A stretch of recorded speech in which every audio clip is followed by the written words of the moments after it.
right, this is going to be a PowerPoint lecture on Chapter 11 of the Aggregate Demand, Aggregate Supply model. And here's the brief outline. So we're going to be going over the perspectives on demand versus supply and Say's law versus Keynes law. We're going to build the model, starting with the demand curve. Starting with the supply curve, then the demand curve. And this is an aggregated supply curve and an aggregated demand curve. We'll talk about what shifts each one of those curves, and then how the relatively simple aggregate demand, aggregate supply model incorporates economic growth, unemployment, and inflation. And then we're going to be skipping section 11.6. Okay, so one of the goals of this model here is to explain the business cycle. And so the last large-scale recession we had was the Great Recession. And I should say, the COVID recession was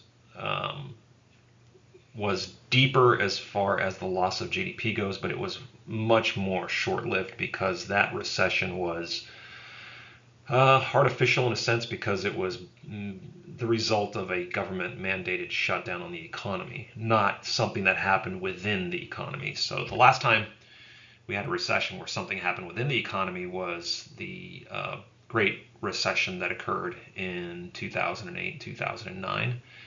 And that had the housing market as its, its generator, if you will. So here there were a lot of loans that were given out for people who wanted to purchase houses, and those loans were tied directly to the financial market. And when the housing market went bust, it spilled over into the financial markets, which caused a pretty big drop in economic activity, not just in the United States, but globally. Here's a bit of data for us to look at. These are, just to give you a sense of the business cycle magnitude, these are the number of new houses sold in thousands. And we can see this has been something that started since 1990, and it was on a pretty good uptick, and then it really, really ramped up around 2003. All right, and you can see that was a pretty steep incline there. And then all of a sudden, the market started to fall out around 2006, and then it really picked up. And in 2008, 2009, we were at the bottom, and that spilled over into the rest of the global economy.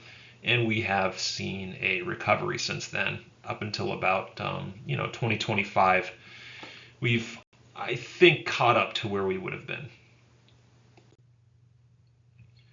Okay, so demand-driven GDP growth versus supply-driven GDP growth. So there are two groups of economists. You can think of them as supply-siders versus those who wish to stabilize or stimulate aggregate demand. And so supply-siders believe that supply is the most important determinant of the size of the macroeconomy, and demand just sort of fills in the gaps that supply leaves behind. So, you create new products, and it's almost taken as given that someone's going to buy those products. Okay, the demand idea is the other way around, where people say here that demand is the most important factor in the size of the macroeconomy, so that people create a demand for a product, and companies, they look and see what people want, and they create the best product or the best service to fill that need that the economy has. But as I always mention in class, you want to have a really diversified toolbox of your macroeconomic tools, where depending on the context, you'll have a pretty good understanding of what's going on. So those who believe in the supply side, meaning that companies create products that and services that people will find a need for and eventually buy, these are people who abide by Say's law, right? And that says that supply creates its own demand. And it's essentially, sometime, every time a good or service is produced, it is then sold. That amount of money represents income to someone. Okay, and that income is presumably used to purchase other things that people have supplied. All right, and in general, the economists who believe in Say's law are referred to as neoclassical economists. And this might be a decent approximation in the long run, as we say. All right, so this is very, very important. A good approximation for the long run. And when we talk about the long run, we're thinking years or even decades. So this idea of Say's law makes sense when we're looking at a big, long series of data and averages. Okay, because essentially for the economy to grow, GDP does have to produce something. Okay, that's the idea there. But over shorter periods of time, though, okay, when we're talking about months, we have recessions that happened. And in some cases, we've had depressions that have occurred.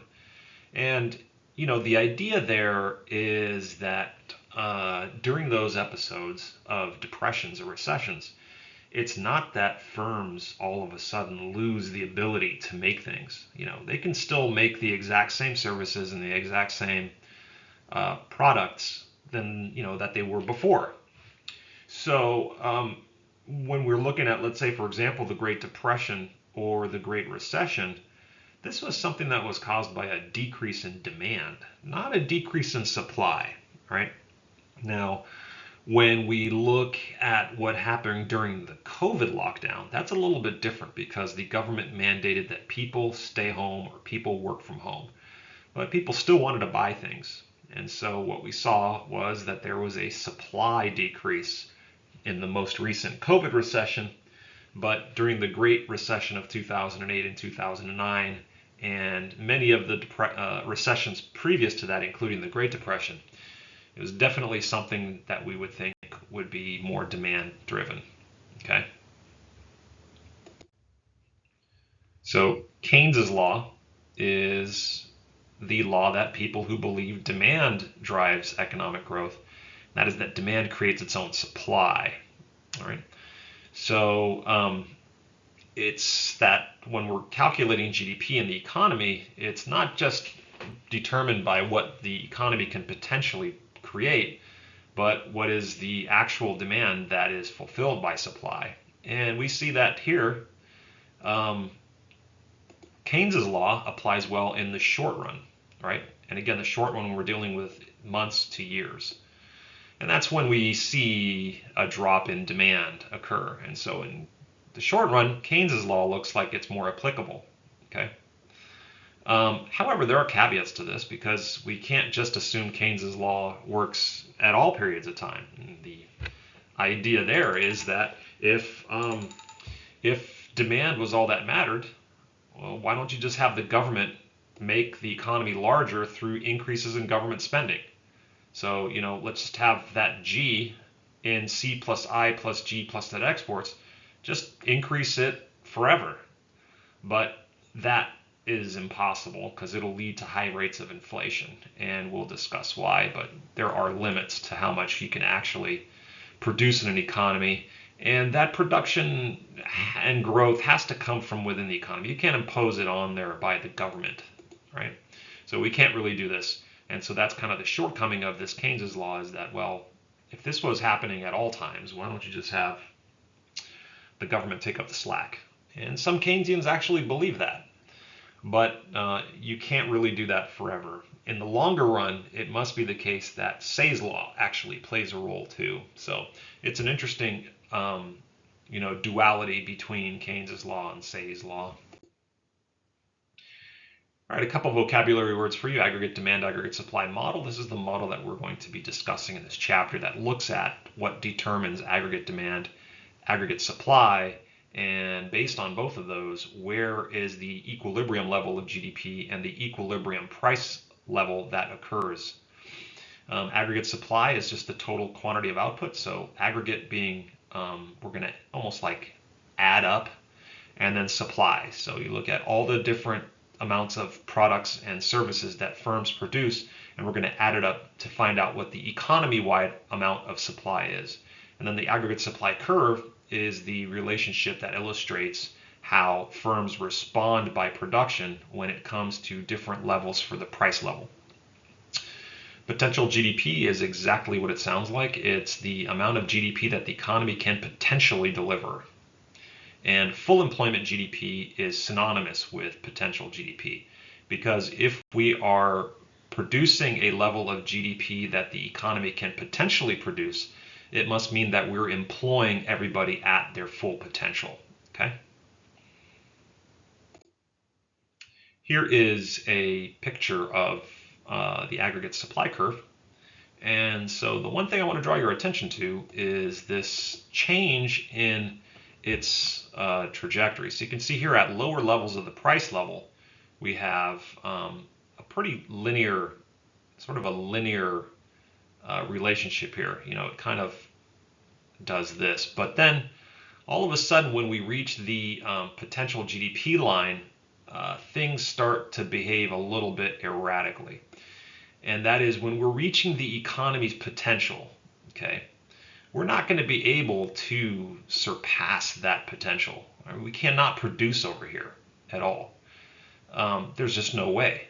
Okay, we would have to like copy and paste a new economy on top of ours to like double the output that we can produce. So what happens is we see that as the price level continues to rise, firms and businesses want to produce more to sell at higher price levels so that they can capture more profit, but the economy just runs into a hard threshold that it cannot surpass by physical limitation. All right, and this is because we're at our potential level. We cannot go above this potential level. And so what ends up happening is the price level can keep climbing. Businesses would love to produce more to increase their profits, but they just can't. And so you get this, like I called it, a Nike swoosh kind of an arc here when we get really close to the potential GDP line. Okay, and that's a limit to what the economy can do. I think of it that way.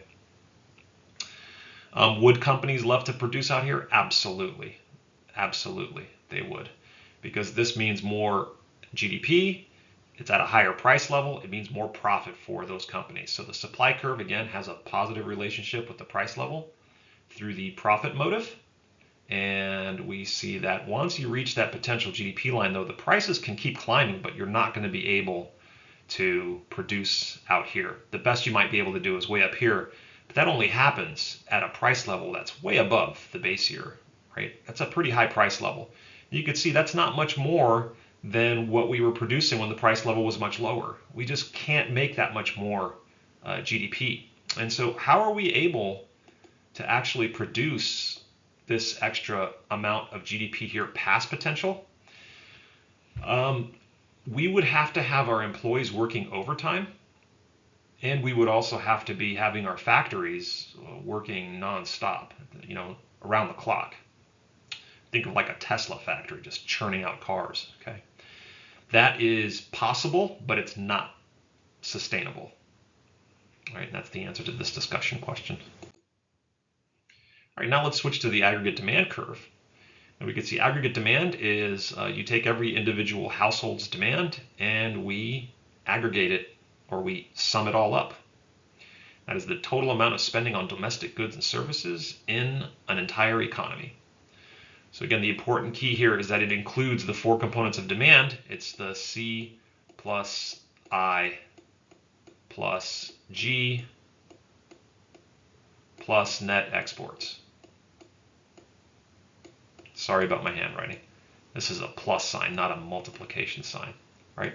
So this is the aggregate demand part. The Y is the aggregate supply part. So we have four categories of aggregate demand, and it's C, consumption, I, investment, G, government expenditure, or NX from net exports.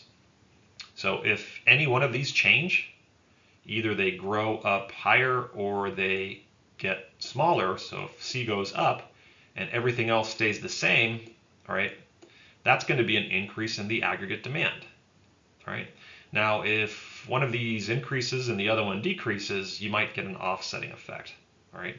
But all in all, when you get increases in any of these, that's an increase in aggregate demand.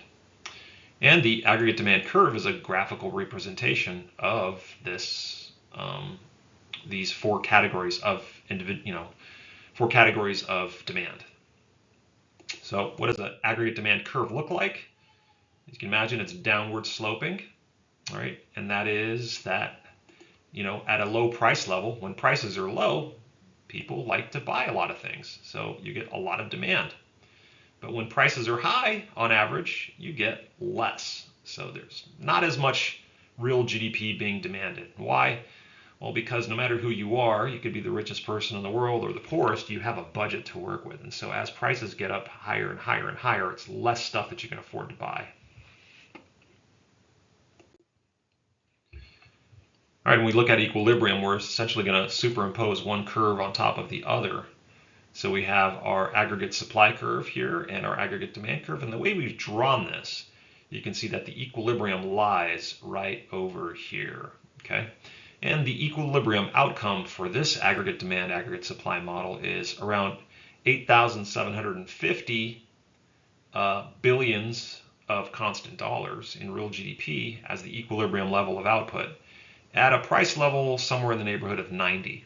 All right, if I were to guess where that price level was. All right. Oh, we're actually given the data right here. It's 90 and 8,800. I'm sorry. But the one thing we want to really draw our attention to is that you can see this equilibrium here is not on the potential level. So we are not producing a level of GDP that we can potentially produce. Right? The potential level is around 9.5 trillion constant dollars, or 9,500 billion, right? But we're producing 8,800, so we're short somewhere around $700 billion. And so this here represents unemployment, okay? Because one of the things that is going to not enable us to produce according to potential is that not everyone is working. Not everyone who's capable of working actually has a job. Right? So this model also encapsulates the labor market to some sense, at least the unemployment measurement of the labor market. We always want to be producing on a level of GDP on this curve here at the potential GDP line. That's what we want. One could wish. Okay, so here's a hypothetical question. The idea here is with an allocation like this, where we've got GDP somewhere around 675, price level somewhere around 130, is this country going to be risking inflationary pressure or facing high unemployment? How can you tell? Well, if we were to draw where the potential GDP line should be, like I told you, it's around where the aggregate supply curve starts to do its funny thing, right? And that happens somewhere around right here. That's probably where that potential GDP line lies. So if I draw it there, right, let's say right here, okay, let's call this, I'll put a Y up here, and let's call it YP for potential, okay? We can see that there is a gap between the equilibrium level of output here and the potential GDP line, right? So this economy is going to be facing high unemployment. It's not going to be facing high inflation. High inflation would be if the equilibrium was somewhere around here, right? That would give us high inflation, where we would have negative unemployment, but the aggregate demand curve would be somewhere, it would be intersecting somewhere up here, and you could see that that would give us price levels that are extraordinarily high, at least higher than what they were, and that would be contributing towards inflationary pressure. But this is not the case with sorry, I just deleted my potential GDP line. It's not the case with this allocation right here. All right, this one is more of an unemployment situation. Okay, so we're going to call the short-run aggregate supply curve and long-run aggregate supply curve. These are synonymous with some of the curves we've seen before. So the short-run aggregate supply curve is going to be the aggregate supply curve we've been looking at so far. So now we're going to start calling it the short-run aggregate supply curve. And the long-run aggregate supply curve is what the potential GDP line is. So if we were to draw a picture and we have, let's say we have a supply curve like this, and we've got a potential GDP line there, we can see, or we can now refer to this as the short-run aggregate supply curve. Okay, SRAS, and this curve now is going to be the long-run aggregate supply curve, LRAS. All right, not to confuse you any more than you already are, but there's a reason why, and that is that this actually represents GDP in the long run. It's not influenced by prices, it's influenced by things like the economy's ability to produce things. However, the short-run aggregate supply curve is influenced by prices because that's how companies behave in the short run. They respond to what prices are doing. All right.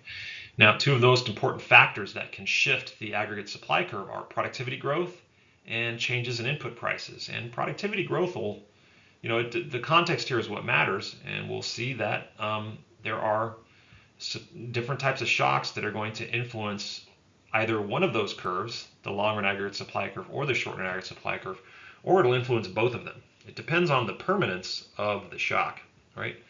So we can also have unexpected shocks to the goods and labor that go into creating final products.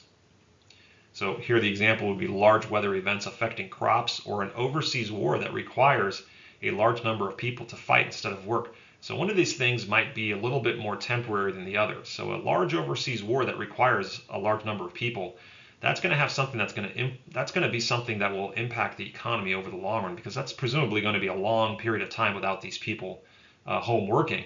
Whereas, if you've got 1 year's worth of bad weather or 1 season's worth of bad weather, the following season things might recuperate, and that would be a temporary shock, right?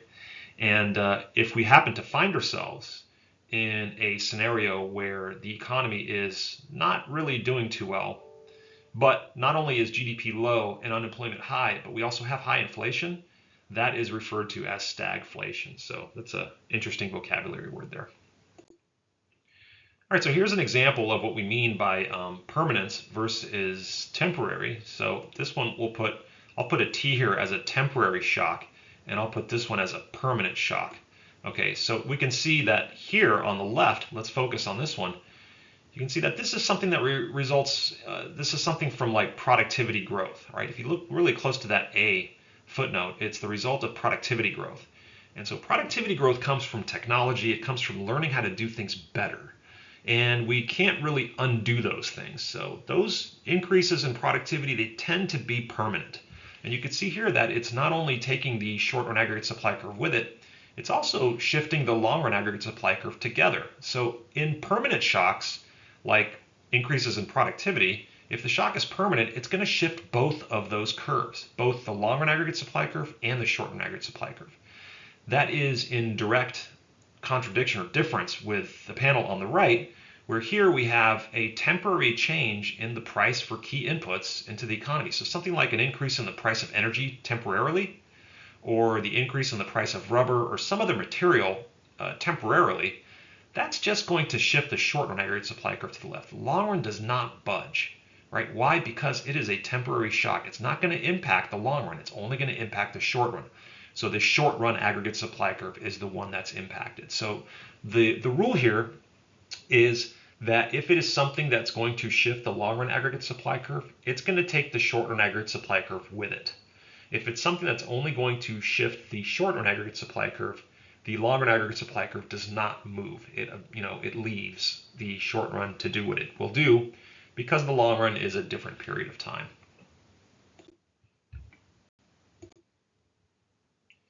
Okay, now let's look at shifts in aggregate demand. So again, don't forget we have consumption, investment, government, and net exports. And a change in either one of these is going to shift the aggregate demand curve.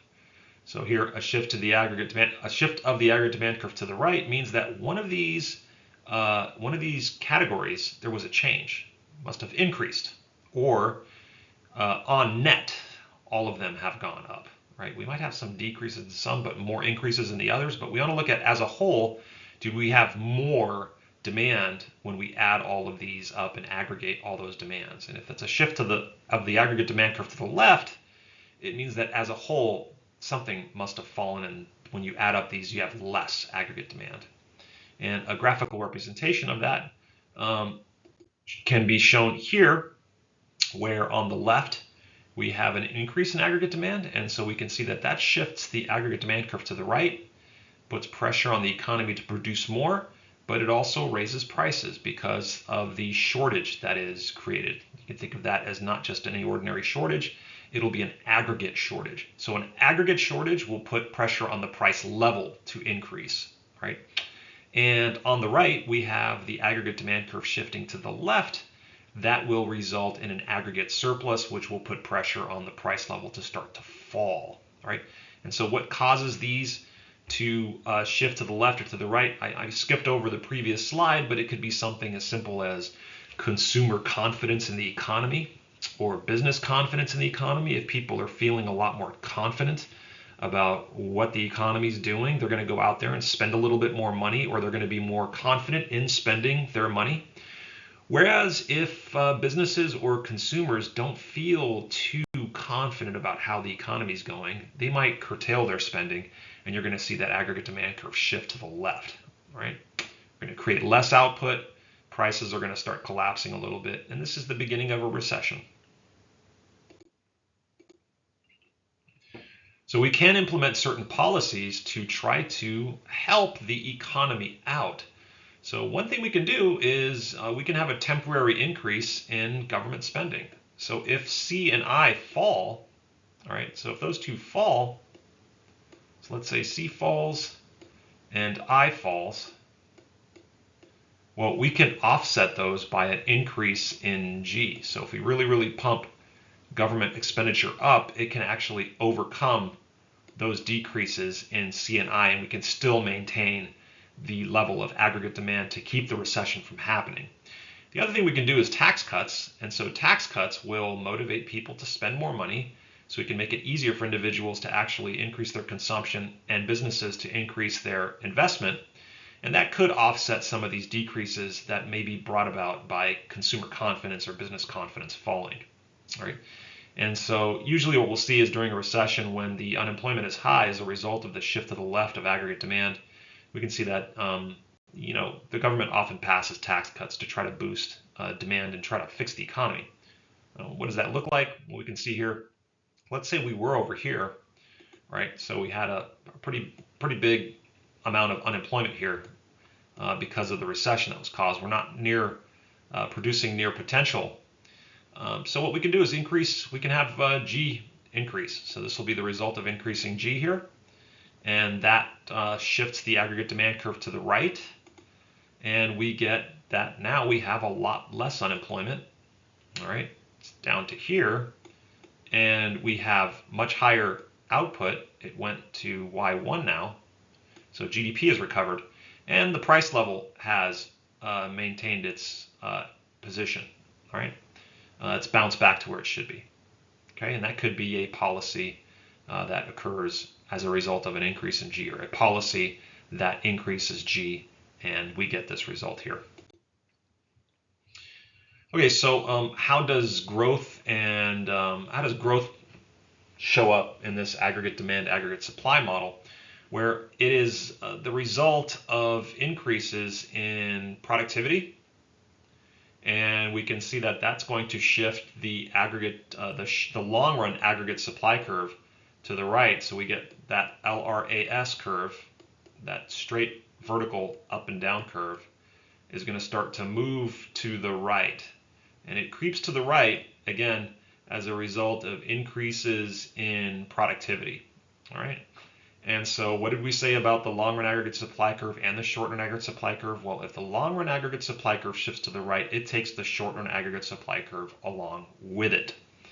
And, This is the long run again, so Say's law rules the roost in the long run, and we could say that as we increase the supply or the capabilities of producing goods and services that the economy can do, the aggregate demand curve is going to follow. Okay, and so we get all of those curves as a group will shift to the right slowly, illustrating economic growth. All right. And unemployment, we have, again, don't forget there's two types that we have. We've got the short run cyclical unemployment, and we have the long run natural unemployment.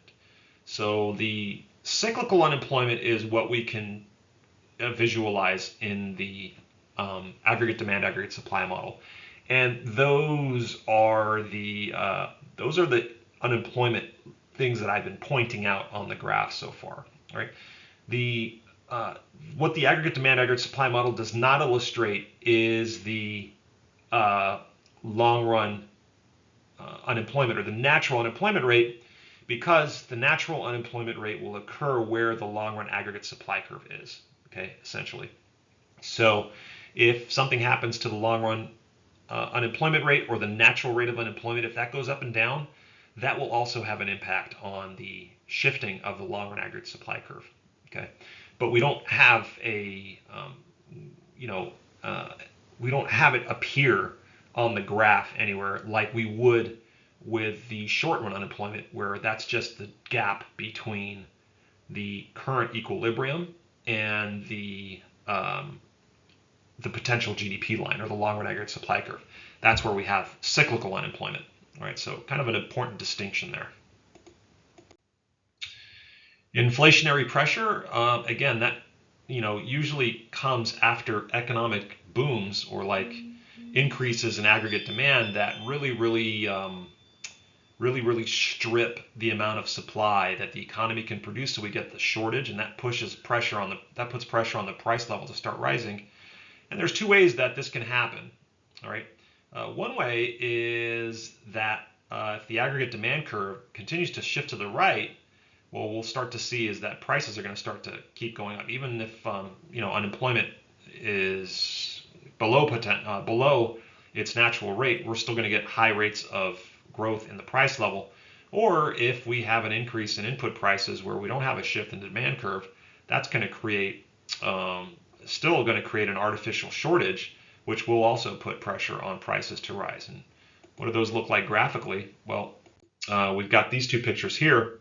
On the left, you can see that our price level was here at P0, and then there was a shift to the right in aggregate demand, which put us past the long run aggregate supply curve. And what we're going to get is a really steep hike in the price level, right? And that's positive inflation there. If we continue to shift the aggregate demand curve to the right, if it goes even further, it's not going to contribute to a lot more GDP. I mean, GDP might increase to here, but you're going to see that the price level is going to really start to climb. We're going to get high rates of inflation that way as a result of that. So that's kind of demand-driven inflation. We also have supply-driven inflation here, where let's say if there's an increase in the price of oil or energy, that is something that occurs in the short run. It shifts the short run aggregate supply curve to the left, and we see that we create unemployment. We have prices now rise as well, right? But aggregate demand hasn't actually changed at all. So the economy still wants to buy things, but there is just not much to buy. And this is something we can think of as like what happened during COVID, or what happened during the 1970s and 80s when the price of oil really increased a lot. And we had that weird scenario of stagflation, which was low output, high unemployment and high inflation.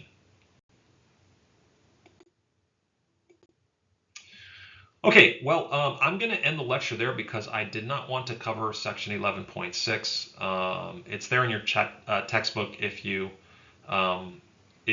would like to look at it, but there's not much utility in our class, I think, for covering it. So I'll create the helper video with some examples for you and post that as well, and we'll talk on the next video.